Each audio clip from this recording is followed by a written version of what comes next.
Good morning বন্ধুরা। এখন আমরা উঠলাম ঘুম থেকে। তো আজকে যেহেতু শনিবার, ওর হচ্ছে, দাঁড়াও আমি কথা বলে নিই। আজকে যেহেতু শনিবার, ওর হচ্ছে স্কুলটা ছুটি আছে, তো এই কারণে আমরা দেরি করে ঘুম থেকে উঠলাম। তো এখন আমাদের কি খাওয়া হবে একটু এবার তুমি বলো। পাউরুটি আর দুধ সকালে উঠে।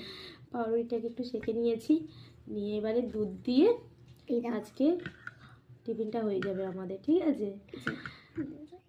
আর ওর বাবা অফিসে চলে গেছে। কই খাও দেখি।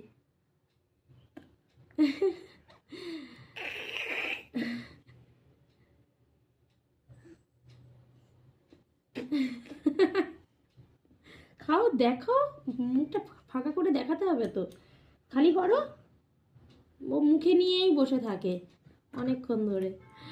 তো ঠিক আছে, টাটা সবাইকে। টাটা।